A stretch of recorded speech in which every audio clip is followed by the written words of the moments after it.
Alright, this is just a truck, but it's the same basic principle.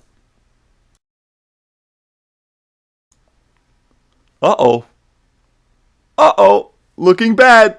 Yeah, not good. Here we got a tank.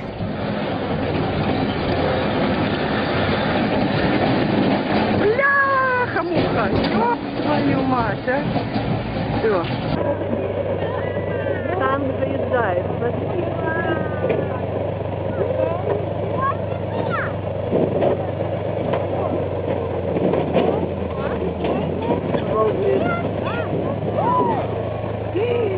Отвалился, ёлки-палки.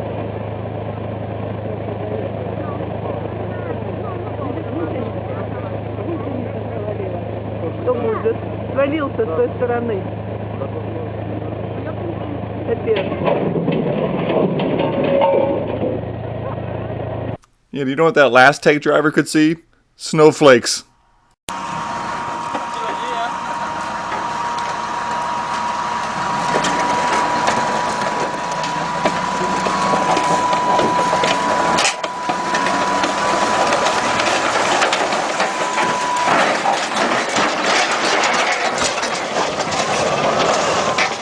Yeah, that's not good, UN guys. But let's switch now to the stuff that the tank driver would the good stuff that you get to do, not the Keystone Cops. One of the main things you do as a driver in peacetime is when you're doing combat operations, is live fire exercises called tank. Well, there's different tank tables, but Tank Table VIII is the one that tankers in the U.S. Army are really judged on. Perfect score is 1,000, and you're engaging main gun as well as the 50 caliber coax, and in some cases the loader's machine gun as well. Tank Table VIII is the tanker's real ability to shine and have something they can compare against their peers. I love doing Tank Table VIIIs. I don't know a tanker that doesn't love Tank Table VIII. Not to mention, before the Middle East, in the Gulf War and the subsequent deployments, tanks hadn't fired a main gun round in anger since the Vietnam War. So Tank Table VIII was and is your ability to shoot main gun rounds and conduct crew drills in a live fire environment. So it's awesome. Tank Table VIII's awesome. And as the driver, you are part of the crew, and part of your success to try to obtain the 1,000 perfect score is based on the driver's ability to be silky smooth.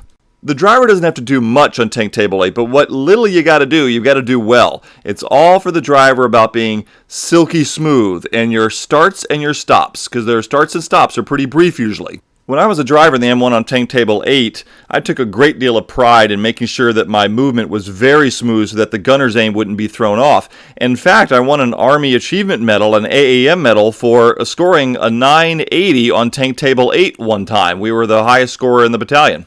Because you're being measured against your peers, I took a lot of pride in that, and I'm sure my whole tank crew did, and we were all striving to sort of be the best and come as close to the 1,000 as we could get. But again, generally, the driver doesn't do a lot on Tank Table VIII. Let's look at some night fire exercises.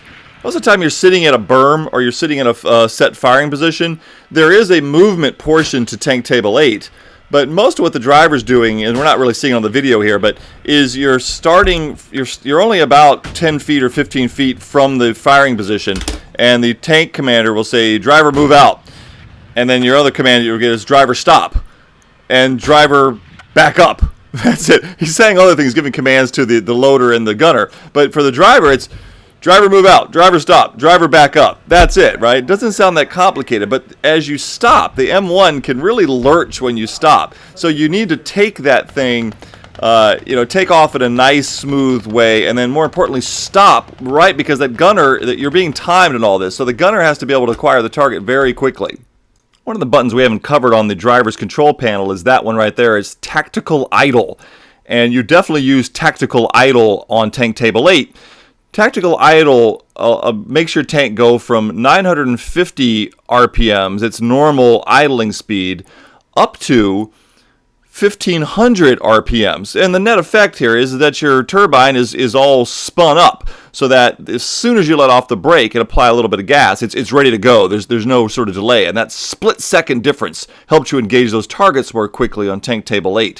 So tactical idle, a very important button for the driver. I just want to show you real quick some tanks firing on Tank Table VIII. This isn't exactly driver related, but just a real quick montage of some tanks going at it.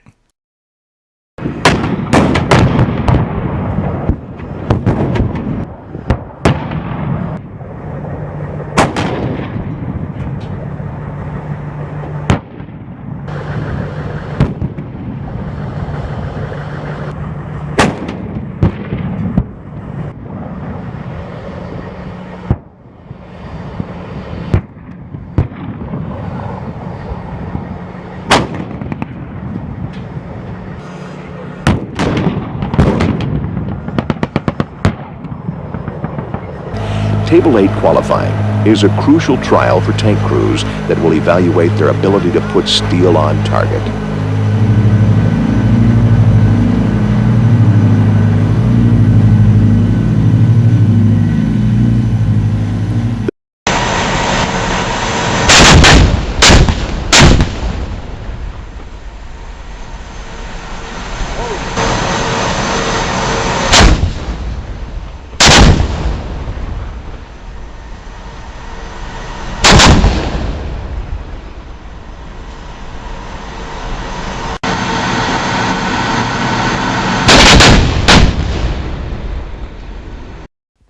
The last group of tanks firing is really interesting because I had occasion to be the driver a few times that we had the tanks lined up and firing like that. Because you're forward of the gun, when you've got tanks firing next to you, the sound and the vibration, the effect of those tanks firing is just immense.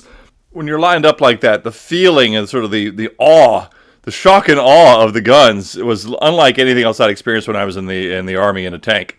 Being in the tank when it's firing is just not dangerous. Tell you what is dangerous for the driver is when you're in the driver's hole and the turret is spinning. This seems like such a basic tank thing. How could that be scary to the driver? The turret basket, there's a turret basket on the tank turret. The turret basket keeps all the innards of the turret in a rotating group there. I'm showing you there on the screen now. That's where the turret is. So see the driver's headrest is right there. See, we looked at that many times now. See how close your head is to that white sort of grate-looking thing? That white grate is part of the turret. That thing spins around real fast. And there's the thing I was telling you again earlier in the video where that thing pops up so that you can get from your driver's position into the turret. You can't in the position that's on this picture. You have to turn the turret, like I said earlier, into a position that you can actually crawl into the turret. But that thing is spinning right beside your head at high speed. And these are hydraulic, large pieces of machinery. They don't have any feelings or emotions about you. If your clothing gets stuck with that thing spinning around, a piece of cord from your helmet, I mean, it's just all sorts of bad stuff goes through your mind, that thing spinning behind you. You ever see some video of them installing the turret on the M1, on a new M1? See, there's a hole there. That's actually the hole the driver crawls through there. As a driver, you kind of get used to it, but at the same point, you don't get so used to it that it's never concerning to you. It always was scary with that turret turning, but of course, again, the turret's turning a lot. Here's an interesting look of the turret going round in circles. There's just a sort of a quick look. You can see what the turret basket looks like. It's not exact, but it gives you a feeling for it. And here they're installing the turret basket again. Remember, this thing is spinning right behind your head all the time. As to the general claustrophobia that you get is there's only a couple of ways to get out of there once you get in. If the turret is turned a number of ways, you literally can't get out of there. Here we're seeing an easy way to get out of the tank. Right? See how open the driver's hole is there? That's because the turret is turned almost to 90 degrees to the side of the tank. Well, it's not easy to turn your turret 90 degrees to the side of your tank all the time. Depending on where you are, you may not have the clearance to move your gun over there. So that's an easy way to get out. It doesn't look too bad, right? But again, that position's not that common, especially if you're in combat. You're not normally having your gun tube hanging over the side. In combat, you want to keep your front pointed to the enemy, so typically you're going to be oriented something like this, thereabouts. There's little kids getting it out of the driver's hole there. See, there you see you can do it because the gun is raised up quite high. But that's also something you can't get out of there when the gun is depressed. You're also stuck. So to get out, the turret has to be turned to the side like we saw, or the gun tube has to be raised. But even the gun tube raised in that position is still scary for the driver to get in and out of there. Actually, when I first saw this picture with this little civilian kid getting out of the tank, I was actually pretty scared for him. It's because this is obviously with these kids around, they don't have the power turned on, but you don't operate your tank very often without the power being on. You can, but generally the condition is that the power's on, the turret can be turned, and I told you earlier, the driver has a master power switch, but so does the turret. So the tank commander or somebody else in the turret can turn on the power to the vehicle. And the gun tube, that thing not only can depress so far that you can't get out of your driver's hole, but it kind of has it's kind of hard to say because it has so many electronic components to it. It's kind of known and sort of prone to sort of slam down real quick and just goes, bop, real quick, just bang, bang, and it drops down real quick, like almost like a hydraulic glitch or something. And when you see the gun tube do that on occasion and how fast it can drop in this real sudden motion. It would definitely cank you on the head and kill you without any question if you were under that gun tube like that kid is right there. And with the power on, nothing really stops it from doing that other than when you're getting out of the driver's hole. You would always say, get out of the driver's hole. You'd have to constantly communicate to those around you when you're getting in and out of the driver's hole. The danger of getting in and out of the driver's hole is because you do it so frequently. You're in and out of that thing all the time. And again, largely the power is turned on and the turret has power to it. So the turret basket can turn. So if you're in the driver's hole and you're not really paying attention and something were to get stuck in there, something bad could happen. You get squished like a bug. The gun tube can hit you on top of the head if you're not careful. There's all sorts of scenarios you can dream up to scare yourself. And it is, again, something you do hundreds, thousands of times getting in and out of the driver's hole. I guess I just wanted to communicate that most people don't think about the fact that the M1's design is such that, yeah, you get to recline when you're in there, but getting in and out of that thing is tricky and dangerous and requires a lot of communication between the crew, especially the driver, as his to intentions, so that they're constantly aware of what your situation is. I had several conversations with my various tank commanders, and I would say, hey, look, this is a concern of mine. Let's make sure that we're communicating when I'm getting in and out. And I never had any problem. I had awesome tank commanders. I never had any problems of any kind. And they seemed to be as concerned about my safety as I was.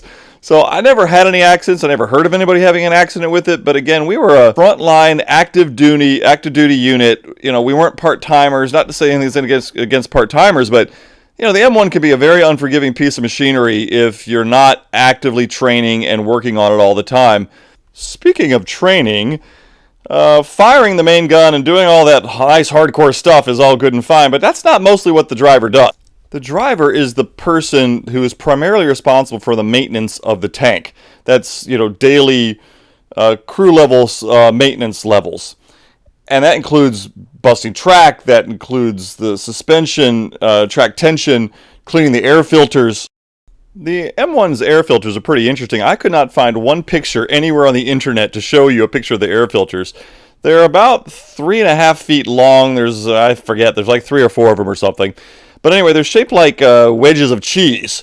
And the primary problem with operating the turbine in the desert, especially in the Gulf War, was you'd have to clean out the air filters. And you clean out the air filters by using the power of the turbine. There's a hose that you connect, and you pull out those sort of wedges of cheese, or these metal boxes with just screens, basically. And then you take high-powered jet air, and you just blow out the sand from it, and then you put them back in there. That's all there is to it. Two things that slow you down when you're in combat in the desert: running out of fuel and having to clean your air filters. And so we were the HEMTs, the heavy equipment trucks that would supply you with the aircraft fuel, that would have to keep up with us. But we'd have to stop every so often and clean out our air filters. Again, I was the driver in the Gulf War, so yep, I had to get out of the tank and go and clean the air filters. So much for your nice, cozy, nuclear, biological, chemical protection bubble or cocoon you were in, right? On screen, you're seeing a maintenance crew pulling the turbine engine out of the M1. As the driver, you would sort of assist with this sort of thing, but this is way past your level of expertise. So you're just sort of watching and learning, and you might lend a hand here and there. But the engine pulling is up to actual vehicle maintenance guys. That's not something tank crews do. It's easy to take pride in what you're doing as the driver in M1 tank because you have all the driving abilities that you need to do, driving it onto hets and other sundry little driving skills that you acquire. But then the maintenance part is a whole different skill set that you also want to take a lot of pride in because there's a little bit of rivalry between drivers on the M1s and on who's good or fast or efficient at breaking track and doing some of the maintenance things. In fact, they started recently including breaking track and other routine maintenance chores as a contest at the Sullivan Cup, which has always been the sort of a Tank Table VIII let's fire our guns contest. Now they've got maintenance versions of it that I wish the heck I'd have been able to play part in. They didn't really have any such thing when I was in the Army in the late 80s and 90s. But I do have a clip here of actually some guys competing on the maintenance thing at the Sullivan's Cup. This is pretty interesting. Let's just take a look at this. So as a driver on the M1, you're spending a lot more time on maintenance than anything else. You're breaking track, you're fixing track, adjusting track tension, you're replacing the track pads. They're all individual little pads that you can replace. Spend a lot of time ratcheting, this sort of thing you're seeing on the screen here. You also have to do it on the inside and get underneath the tank. I've seen YouTube videos where guys have been working underneath the tank with the power on, which is just insanity. We'd have never done that because you can do neutral steer. But anyway, you do a lot of this sort of tank bar stuff. So that's a tanker's bar, that big metal bar the guy's got on the right, and then a sledgehammer. Those are your two main tanker tools. Use a tanker's bar for a lot of stuff. It's probably the #1 tool you'll ever use as a driver on the M1 tank. But you also here's the guys underneath the tank. So you got to get underneath of there and shimmy under there and also ratchet the inside part of the track. This guy's also from 1st Armored Division. That was the unit I was in. You can tell by the shoulder patch there. Old Ironsides. That was what I was in the Gulf War. So if you see pictures or videos of tank maintenance, you're always going to see a sledgehammer and a tanker bar, just like these two guys here. It never fails. The insignia for the armor branch should have been the tanker bar and the sledgehammer, because it's been used since tanks were invented, and it has not gotten any more high-tech than that. One of the other many jobs as the driver on the M1 is gas station attendant. You are the person responsible for getting fuel into your vehicle. Of course, you don't have to lug it in pails. A truck comes along with a bunch of aircraft fuel, and you do what this guy's doing on the screen. You fill her up. There's a couple different fuel tanks on the M1, and you have to move the turret, I think, to get into one of the front ones, I believe, if I remember right. But anyway, there's a couple different you have to fill up. The trick with fueling isn't so much the actual act of fueling it. The trick is, in many cases, when you're refueling, you're not the only one who needs this stuff. So a lot of times there's a very long line waiting to get at the truck with the fuel in it. I remember coming back when I was at NTC as part of the Op 4 there. You'd be tired as all get out. It's late. You've been out in the field for 3 weeks. You're coming back. In this case, you would drive your vehicle back into the motor pool. And it was a long drive, hours and hours of driving. You'd have to get and wait in line to get gas before you'd finish the whole thing. It wasn't hard to sit there and wait your place in line, but it was that you could see the barracks, you could see a hot shower, and food was just over there, but you had to wait to fill up gas. Of course, in the Gulf War, getting petrol was a really big deal so that you don't outrun your supply lines. You get your aircraft fuel from these trucks that are called HEMTTs. It's like HEMTT. I don't know what the acronym stands for, but we always used HEMTTs. Here's one of the HEMTTs here. They were really an unsung hero of the Gulf War. Those guys had to come bring us fuel and go back and get more and rinse and repeat that process. They had incredible distances to travel back and forth. They had a convoy system to keep fuel up to the tanks moving forward. That was nothing short of amazing. If you ever look into some interesting military history, look at the HEMTT and logistical supply train during the Gulf War for the U.S. Army. Finally, I have saved the worst for last. Another job the driver has to do is mess around with these stupid buzzers camo nets. These stupid camo nets. They're horrible. They're bulky. They're heavy.